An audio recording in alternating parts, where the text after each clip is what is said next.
Ladies and gentlemen, welcome to the return of the master of the mat. And today's show, we're going to be talking about one of the greatest WWE superstars of all time, the Phenom. Now, give me a second while I send this link out and we can get today's show started.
Give me 1 second, I'm still sending links out.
Welcome to the return of the master of the mat. I've been dealing with a slight illness. My face swelled up a little bit. It's kind of a little bit puffy right now. Wow, it is. Hold up, puffy. Whoa.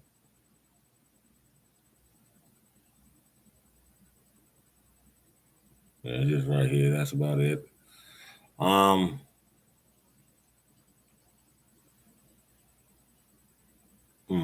didn't know that. Anyway, the master of the mat is back. Today's show, we're going to talk about the Phenom, the Undertaker, perhaps the greatest WWE superstar and of all time. To be honest with you. The things he has done in the ring, the matches he's had, he's turned crappy matches into great matches. He's turned guys who refused to work and made them out to be a great professional wrestler. And it's the Undertaker. What can you say? He's one of the best. So that's kind of bothered me a little bit, but I'm gonna try to work through this. So what we're gonna do is we're gonna talk about the Undertaker and his accomplishments, his achievements. He started off in the USWA, and he started off in the USWA, then came into WCW, and he went on to WWE, where his fame will grow tremendously. He started off as Started off wrestling under the name The Punisher. Then he started wrestling as the Mean Mark in WCW. As he was managed by Teddy Long, Paul Heyman. At the time, Paul Heyman was known as Paulie Dangerously.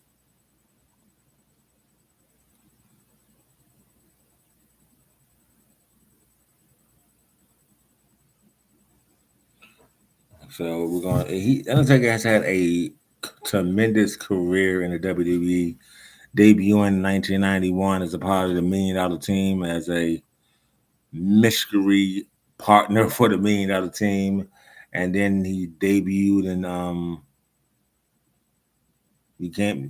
he came on and he just dominated that entire team in '91. In 1992, at the Survivor Series, he defeated the Immortal Hulk Hogan to win his very first WWE Championship. It didn't last long, about 10 days, I'm gonna say. He lost it back to Hogan, typical.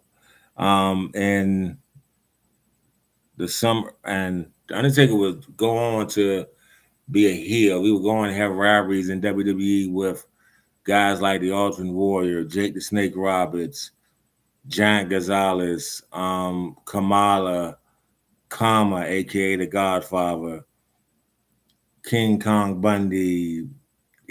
Undertaker had to ride with a whole lot of people, and he can put. Undertaker turned a crappy match with Giant Gonzalez at WrestleMania 9 into basically a classic, because that match, Giant Gonzalez wouldn't do nothing. He just stood there like a lump on a ball, and Undertaker had to break him down. And then he had the Rest in Peace match at SummerSlam that following year, and Undertaker won that match. Then they had the following match, and that was the last we saw of Giant Gonzalez. And it was, I mean, you think about the Undertaker's career, you look at this. He won his first WWE Championship in 1992 at the hands of Hulk Hogan. He wouldn't win another championship for a long time after that. He would be challenging for a championship, but get robbed. He got robbed at the hands of Yokozuna. He got robbed at the hands of, actually, it was Yokozuna, to be honest. Yokozuna, Diesel robbed him when he fought Bret Hart. They never had him when Shawn was WWE champion. They never had Taker and Shawn go head to head like we all wanted to see. We never got that, and it was just, we got that later on down when Shawn was a prick in WWE. I mean, he was a prick, and it was Undertaker had that rise, and when I mean he had that rise, Taker had that rise where he was the top dog. And I mean, he was the top dog where he was just that good.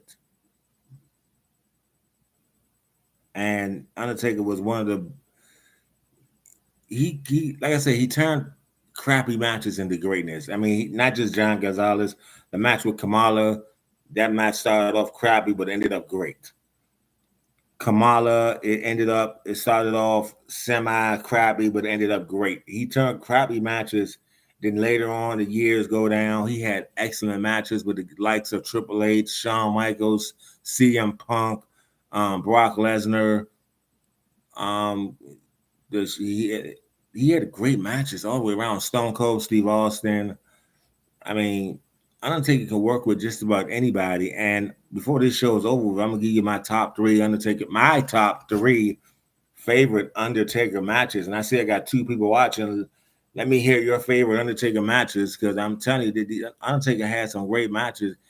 I mean, like I said, he started in USWA, then he went to WCW, where they didn't do nothing with him. He was there. He was in WCW from '89 to 1990. And they really didn't use him. And he was in USWA. He came as the Punisher, and these are the names he had. He had Kane, the Undertaker, the Commando, Mark Callagher, Mark Callagher, Mark, Dice Morgan, the Master of Pain, the Punisher, Texas Red Jack, and the name that made him a household name, the Undertaker. And when he was known as Mean Mark, he was managed by Paulie Dangerously, aka Paul Heyman. And Heyman saw something in Undertaker, but WCW for some reason would not push the Undertaker. Don't know why they wouldn't push him. Don't understand why they didn't push him, but they wouldn't push him. And he had a match with Lex Luger where the rumor was Luger did not want to do anything with the Undertaker, so they ended the match real fast. And Undertaker had a few moves before he had the choke slam and tombstone. Undertaker finisher move was the heart punch. What basically is he put your arm in the back of your head and punch you dead in the chest and beat you with that. And he came to WWE. They gave him the choke slam. They gave him the tombstone power driver, and the rest is history. And he has had a career of that. He went 21 and 0 at WrestleMania. 21 years undefeated at WrestleMania. Do I think Brock Lesnar should have ended that streak? No, I do not. It should have been somebody else. It should have been Roman, who had, if you ask me, Roman should have ended because Roman had more to gain from it. Brock Lesnar didn't need it, didn't deserve it, but it should have been Roman. But it was Brock Lesnar who ended the streak, and it was guys like, and a lot of guys were upset about that. I was one of them. And you look at the Undertaker's career highlights, the matches he's had. WrestleMania 14, the match he had with Kane, the very first match he had with Kane, that match was awesome. It took 3 tombstones to beat Kane. You go beyond that, WrestleMania 13, the match he had with Psycho Sid, a.k.a. Sid Vicious, when he beat Sid to win his second WWE Championship. And you go before that, let's go back ahead of that, WrestleMania, right before WrestleMania 14, the Royal Rumble, where him and Shawn Michaels went out there and tore it up. And go back to Bad Blood, where him and Shawn Michaels in the very first Hell in a Cell went out there and just, in the words of JBL, somebody called the sheriff because them boys just stole the show. And did they steal the show or not? And with the debut of Kane, that made that match even better because it made it more intense because you knew Shawn was going to win somehow. Like I said, Shawn was a big prick, and I'm the biggest Shawn Michaels fan there is, but Shawn was a prick back then. But The Undertaker was that guy that you couldn't keep him down. I mean, he was just good. The matches, like I said, he had great matches in WCW. He had some great matches. He teamed with Sid Vicious in WCW, and it was called the Skyscrapers. They replaced Sid with I forgot his tag team partner name, whoever he was. They replaced Sid with him, and he was managed by Teddy Long. He was managed by Paul Heyman. Then he comes to WWE. He was managed by Paul Bearer. Paul Bearer took Mean Mark from Mean Mark to The Undertaker and made that man a household name. His WrestleMania debut, WrestleMania 7, he defeated Jimmy Superfly Snuka. The streak did not get noticed until Toronto when he fought Ric Flair and became 10-0. From that point on, everybody wanted to end the streak. Everybody wanted to do this. Everybody, no. You go back to before WrestleMania 18, before his match with Ric Flair, you go back to the WrestleMania 17 match he had with Triple H. Man, that match was awesome. That match was simply awesome. Sadly for Triple H, he's the only man Undertaker defeated 3 times at WrestleMania, but still, nobody's counting that. And you go back to he missed the year before because he wasn't a part of that. But it just, you look at the Triple H match, you look at the Ric Flair match, you look at WrestleMania 19 match when he won the handicap match against Big Show and A-Train.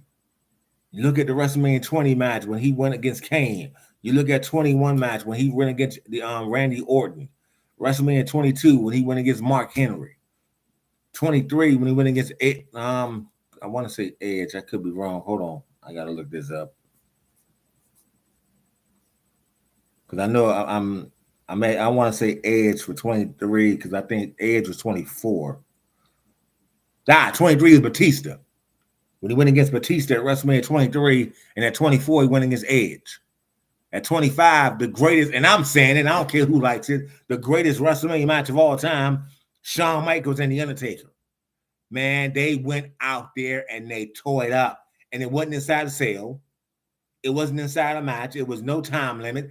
Shawn and Undertaker went out there and they They didn't hold back. That match was, they put on a clinic. And they put on a masterpiece. Simple as that. Shawn gave it his all. The Undertaker gave it his all. You had sweet chin music, choke slam, sweet chin music, another choke slam. Now, when he caught Shawn Michaels in midair with that moonsault and tombstone him, the entire crowd went awesome. You talk about the people Undertaker has beaten at WrestleMania. I'm going to read it to you. And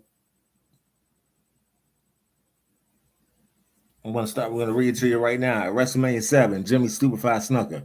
WrestleMania 8, Jake the Snake Roberts. WrestleMania 9, John Gonzalez. WrestleMania 11, because he missed 10. At WrestleMania 11, King Kong Bundy. WrestleMania 12, Diesel, Kevin Nash.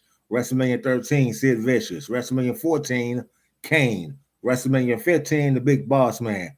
WrestleMania 17, because he missed WrestleMania 16. WrestleMania 17, Triple H. WrestleMania 18, Ric Flair. WrestleMania, one second, my phone like stupid. WrestleMania 19, A-Train and Big Show. WrestleMania 20, Kane. WrestleMania 21, Randy Orton. WrestleMania 22, Mark Henry. WrestleMania 23, Batista. WrestleMania 24, Edge. WrestleMania 25, Shawn Michaels. WrestleMania 26, Shawn Michaels. WrestleMania 27,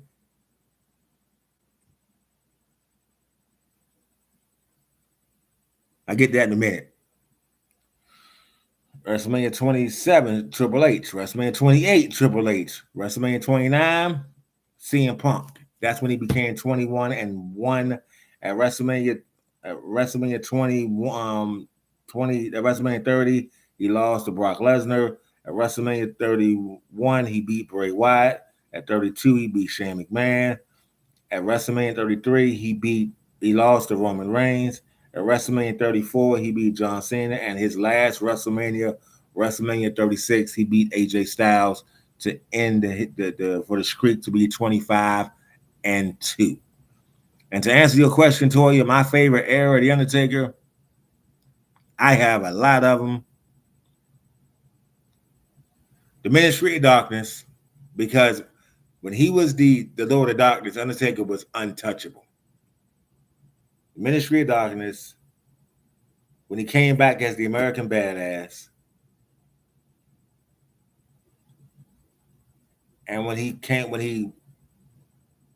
became Big Evil. Those are my favorite Undertaker era, and when he went back to the Dead Man era. Those are my 4 favorite eras. And the Undertaker's career, you look at the 2 losses, Brock Lesnar, which never should have happened. Never, in my opinion, he should have beat Brock Lesnar at WrestleMania 30, but never should have happened. And the championships this man has held is unheard of. In 2007, he had the feud of the year with Batista. He had the best match of the decade of 2000 with Shawn Michaels at WrestleMania 25. The match of the year, 2009, WrestleMania 25 with Shawn Michaels. Match of the year 2010 with Shawn Michaels, where it was career versus streak, where he beat Michaels and ended his career. Okay? CBS Sports named him the comeback of the year and a bunch of matches of the year, and his championships he held. He's a former USWA Unified World Heavyweight Champion 1 time. He is a WCWA World Class Wrestling Alliance Texas Heavyweight Champion 1 time. A 4-time WWE Champion, a 3-time World Heavyweight Champion, a 1-time Hardcore Champion, a 6-time Tag Team Champion, 1-time WCW Tag Team Champion. He won the 2007 Royal Rumble. He was entered in the 2022 Hall of Fame. Now, if you saw that Hall of Fame, Undertaker was up there preaching. He was up there walking around like he was a pastor preaching. Now, against pastors, all I'm saying is he had his headset on and he was walking up there like he was preaching. He had the longest acceptance speech there was. I'm just saying. He won the Kuwaiti Mountain Trophy. He's a 15-time Slammy Award winner. He had Moment of the Year a lot of times with Shawn Michaels. And like he's a Hall of Famer, the best gimmick. In 1991, he was the best heel in the business. He had the feud of the year in 2007 with Batista. The match of the year in 2009 with Shawn Michaels. He had the worst working match and was against Chronic, and with him and Kane for Chronic at Unforgiven 2001. In 2018, he had another worst working match with him and Kane for DX at Crown Jewel. Now that match was a little bit hard to watch.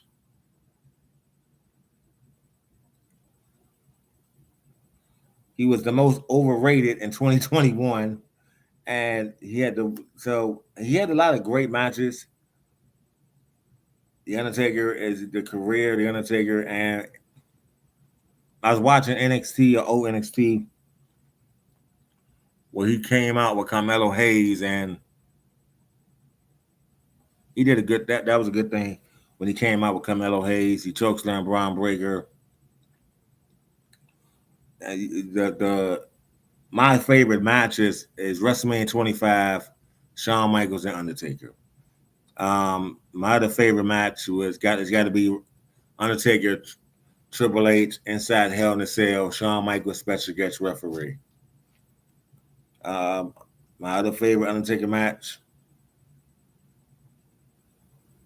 him and Batista, because that rivalry was awesome. That rivalry was simply awesome, and the rivalry he had with Edge, because a lot of people say John Cena put Edge on the match. Nah, Undertaker put Edge officially on the mat. Cena pushed Edge to the limit, but Big Evil put him on the mat. And WrestleMania 17, I love that match with Triple H. Oh, it's not bad. A little puffy, but that's about it. Like that on both sides.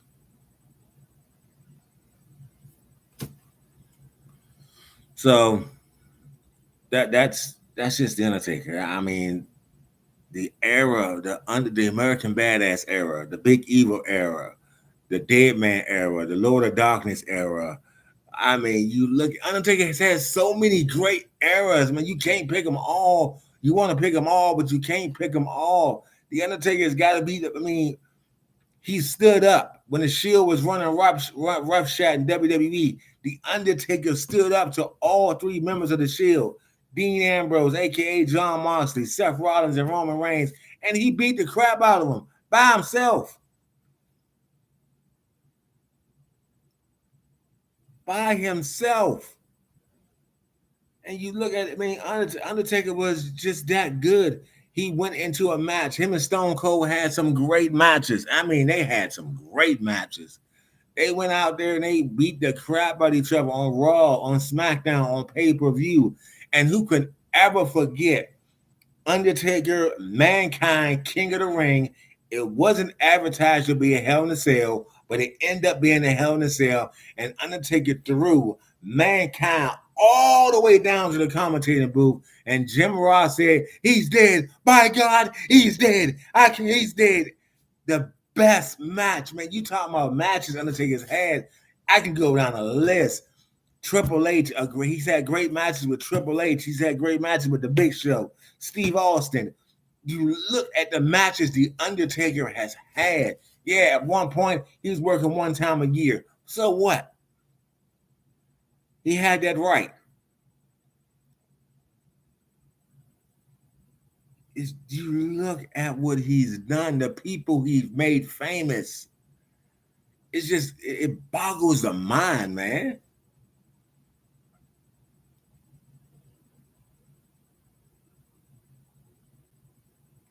The Undertaker is just that good. And it's awesome. The match with Jeff Hardy, I just thought about that. The match with Jeff Hardy, let's talk about that. Undertaker, it was a ladder match. Monday Night Raw. for the undisputed WWE Championship. And it was Jeff Hardy against The Undertaker. And this is before Jeff Hardy, this is his first run in WWE. Jeff Hardy went out there, him and The Undertaker stole the show, and it was awesome. And after the match, after Undertaker won, Jeff Hardy got the mic, and he kept egging on Undertaker. Hey, you said you was going to break me. I'm still here.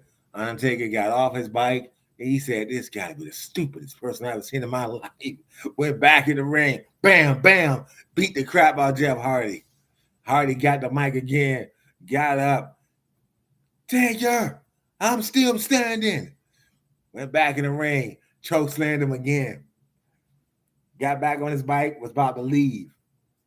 Next thing you know, all you heard in the background was, Taker, I'm still standing. And the Jim Ross had the greatest call. Jim Ross and Jerry Lawler had the greatest call. Turn off the damn mic. Just turn off the damn mic. The kid's gonna get himself killed. Turn off the damn mic. Undertaker came in the ring. He reared back, and he pet Jeff Hardy and did one of these numbers. Raised his head and raised his hand, walked out the ring, and the Undertaker, he mouthed off, that kid got more guts than brains. Undertaker won the ladder match. Then went back in there and beat the brakes off Hardy twice.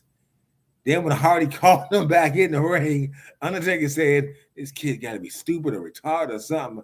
Came back in the ring, was about to punch him in the head, got up, raised his hand, and said, Lord have mercy. It was just that good.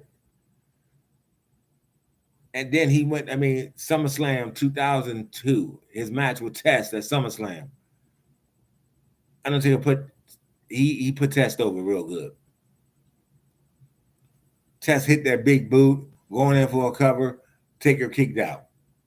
Then he got back up. And the funny part about that big boot, you saw Test go down, and he was like, yes, I got it. Undertaker set back up, and it was a wrap after that. The Buried Alive match with Vince McMahon at Survivor Series. He beat the holy crap out of Vince McMahon. He beat Vince like he stole something. And he went out there and just started beating Vince, and he would have won if it wasn't for Kane. After that, you ain't see Undertaker no more until WrestleMania 20. He came back out WrestleMania 20 with the Druins, and all you heard was, oh, yes. You seen Paul Bearer walk out with the urn. And next thing you know, the Undertaker reverted back to the dead man. Came back out there. They beat Kane. Kane in the ring said, this is impossible. I buried you alive. I buried you alive. He went to touch him. He tried to touch him, and then take a hit a two-piece on him, and that match was good. The following week on Friday on SmackDown Live, Undertaker. It was funny. It was funny how they did it. Paul Heyman set up a match with Rey Mysterio and Eddie Guerrero for the WWE Championship. At the time, Eddie was WWE Champion. So Ray and Eddie can never have a bad match. This is just my opinion. So after the match, Paul Heyman went out there, jaw jacking, blah, blah, blah, and all that stuff. And next thing you know, all you hear is boom. You see Paul Bearer come out there. Undertaker take the hat off, had the bandana under the hat. He was dead man. He was American Badass. He had the headband on. And next thing you know, all you saw was Rey Mysterio and Eddie Guerrero push Paul Heyman to the Undertaker. He gets tombstoned. The show ended like that. It was just Undertaker. You can never. I was actually at Cyber Sunday. I was at that show when he fought Batista. And man, oh man, when I tell you, as a matter of fact, I've seen Undertaker wrestle twice live. I've seen him wrestle twice live. I was at the like I said, I was at Cyber Sunday when he fought Batista and he lost that match thanks to Edge. But I was also at the Friday Night SmackDown where he fought the Great Khali in the Falls Count in the Last Man Standing match, and the both times I was there in DC at the time of the Verizon Center. Undertaker had the most loudest ovation of them all. And to see Undertaker go in that match and to see him, it was like, yes. And if I wish I would have had the same phone because I recorded his entries both times. It was, for me, it was special because I've been an Undertaker fan for a while. As you can see right now, look at the shirt. The man, the myth, the Undertaker. Yes, I got two of these shirts. I'm a huge Undertaker fan. I'm looking for a Undertaker hoodie. If anybody want to give me a Christmas gift, I'm looking for an Undertaker hoodie. That's the gift I want. I wear 4XL, just in case you want to know. Or you want to do one, just do one side, do 5XL, just in case. And it was, I mean, I'm the Undertaker fan. It's just, I was so happy for him to go in the Hall of Fame. He's had Undertaker's had a tag team championship with the likes of The Rock, Stone Cold, Kane, Big Show. He's held the tag team championships with his brother on 3 occasions, 2 WWE, 1 WCW. So it was something special. It was like wow, and to see and where I was sitting at when he fought the Great Khali, I was sitting right there above the ring, and when Undertaker music hit, I took my phone out and I pressed record. I did not want to miss his entrance at all. That's how much of a fan. And if anybody knows me, everybody know my two favorite wrestlers. My two favorite singles wrestlers is Shawn Michaels and The Undertaker. I'm the biggest Shawn Michaels fan there is, but I'm also a big Undertaker fan. I'm also my favorite. I got 3 favorite tag teams. My favorite tag teams of all time, the Nasty Boys. I'm the Nasty Boys. I'm a huge Harlem Heat fan. But my favorite tag team of all time is Rick and Scott, the Steiners. I was so excited when they were in the Hall of Fame last year. I was kind of shocked too that they put Scott Steiner in the Hall of Fame after all the crap he didn't say it. But yeah, but still. And I'm a Nasty Boy fan because Brian Knobs and Jerry Saggs, they had this one move, and it's called Pity City. As when he put his armpit up and he stick his opponent's nose in his arm. Man, it was awesome. They did that to Taker one time. They fought Taker and they fought it was Undertaker and Jimmy Snuka. It was on the Superstars. And they fought the Nasty Boys. And the Nasty Boys, they put Undertaker head and they put Undertaker head in Brian Knobs' armpit. Undertaker came out, looked at them, and Brian Knobs' mouth said the entire story. I read his lips. Brian Knobs' mouth said, "Holy crap." He said, "Holy crap." And I hope they put it on WWE on a Peacock WWE network soon, because if you see how fast Brian Knobs tagged Jerry Saggs, it's unbelievable. It was just, I mean, I'm just, that's just me. And yes, ladies and gentlemen, I am a Paul Heyman guy. I will forever be a Paul Heyman guy because Paul Heyman, in my opinion, is perhaps one of the greatest managers of all time, the voice of the voiceless. This guy, he made guys. If it wasn't for Paul Heyman, Brock Lesnar would be crap. If it wasn't for Paul Heyman, guys like RVD, guys like the Sandman, guys like Sabu, the Human Suplex Machine, the originator of Suplex City, Taz, would be nothing. Heyman made a lot of guys famous. He managed The Undertaker. And what I love about that management of The Undertaker, Heyman, I'm a diehard WCW fan. And if anybody knows that about me, they tell you that. My sister tell you I'm a huge WCW fan. Old school WCW, the Nitro era, the Saturday Night era, but that's beside the point. And I watch WCW all the time. So Heyman would always come out with Undertaker. He always had a huge phone in his hand. And he always come out with that phone and he always direct Undertaker to go in. And it was a Saturday night show, and Undertaker fought he fought Beautiful Bobby. He went out there and Heyman told him, he said, and Heyman was George Ackett and talk like that. And he pointed the phone at Beautiful Bobby. Undertaker took his vest off, went in the ring, and beat the crap out of Beautiful Bobby. And I mean, he beat the brakes off Beautiful Bobby. That match lasted all of 4 minutes. He beat him up, put his hand behind his head, and punched him right in the chest and pinned him.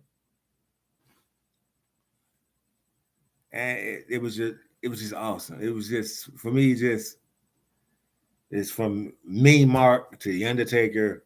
His career has seen a whole it went from, how can I put this? Bill Shaw and WCW told Undertaker, you will never be nothing. You will never amount to anything. You're always going to be a B+ wrestler. You're never going to amount to the main event. Okay. Vince McMahon got in contact with The Undertaker. Vince McMahon made Undertaker a household name. From the time he was the mystery partner on the $1 Million team. And when I tell you Undertaker came out and eliminated and dominated, the only reason he got eliminated because he chokeslammed the referee. Other than that, I think Undertaker would have won that match, but he eliminated Jim Neidhart, Bret Hart, the American Dream, Dusty Rhodes, Virgil, because at that time it was 5-on-5, and it got down to one man on DiBiase on Dusty's team and one man and DiBiase at 4. That one man ran through DiBiase's team, but it couldn't beat DiBiase. And it was the fact that you saw Undertaker come in, choke slam after choke slam after choke slam. The first tombstone was Coco Beware. And it was, I mean, that tomb, when I first saw it, I was like, ugh, he's done. He came out and WrestleMania at Survivor Series 92, he fought the almighty Hulk Hogan. The almighty Hulk Hogan. Nobody beats Hogan. Taker did, thanks to Ric Flair. It's something to be a whole. It was just, The Undertaker will forever go down as the greatest in-ring performer in WWE history, because that man can, to be as tall as he is, he can fly. He can fly. He had unimaginable strength. Mark Henry weighed over 400 pounds. And for Undertaker to pick that man up and tombstone Mark Henry. He tombstone King Kong Bundy. He's tombstone Kamala. He tombstone the Godfather. Now, all these men were well over 300 pounds. And it was a sight to see. And then that's why this show is all about The Undertaker. And I thank y'all for watching. And I'm gonna wrap this up. And this has been a master. This is the return of Master of the Mat. Even though my face looks a little puffy, I don't know what that's from. But I'm good. I'm back. This has definitely been an awesome show. This show, the title, The Undertaker. The next Master of the Mat, we're gonna talk about who's better, Jimmy or Jay. And we're gonna see who got who's got the best, who's had the best year since they separated, and should they come back together. That's what we're gonna talk about. Thank y'all for watching. I appreciate y'all. I hope y'all have a wonderful and blessed rest of the day. For those of you who are following me as far as the BCW, there will be a show around 5:30. Right now, I'm going to eat. I've been fasting, so I'm fasting till 4:30. I'm about to fix me something to eat at 4:30, and I'm gonna eat, and I'm gonna set my show up, and I will send a link out for the BCW. But until then, again, I appreciate all the love. I appreciate the support y'all have been giving me with the Master of the Mat. I thank y'all for being patient with me while I suffer with a slight illness. I'm officially back, and the Master of the Mat. This has been I think this has been a great show. This is about The Undertaker. The next show is going to be about who's better, Jimmy or Jay, and who's the better Uso, who's Rikishi more proud of, and because think about it. I'm gonna give you a hint about something. Rakisha's got three sons signed with WWE: Solo, Jimmy, and Jay. And Jimmy's the oldest of Solo and Jay. So, but we're gonna talk about that the next match of the mat. And I thank y'all for watching. I really do. It means a lot to me. Thank you for the support. And this is just the beginning. Later on today, the BCW, and after that, I'm gonna chill and because I may have a visitor later on. Dex is supposed to be here. I guess. I hope not. Anyway, y'all be easy. Y'all have a blessed rest of your day, and I'm out.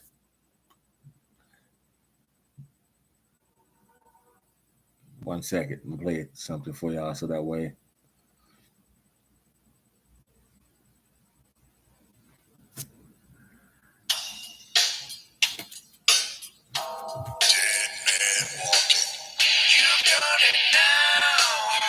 I don't know why the speaker cuts off. One second, y'all.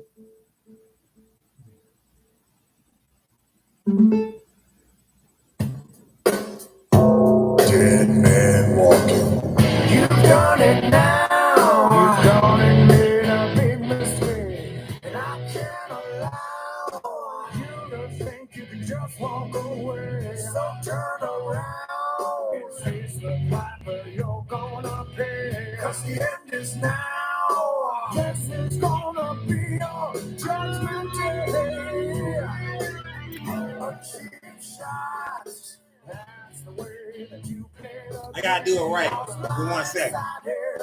Things will never, ever be the same. Nice guys, it's that they always finish last. But badasses are always kicking assholes out. Hey, don't put that crap in my show.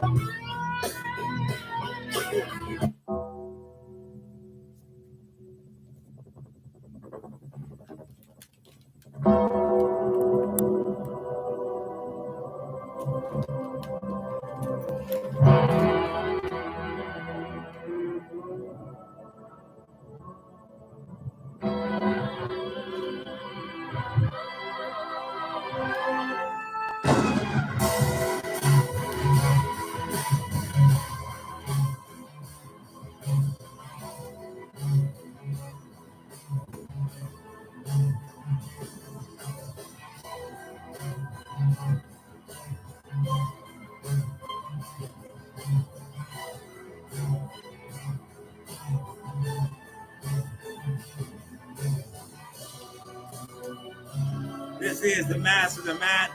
Keep that weed crap off my show. Y'all be easy.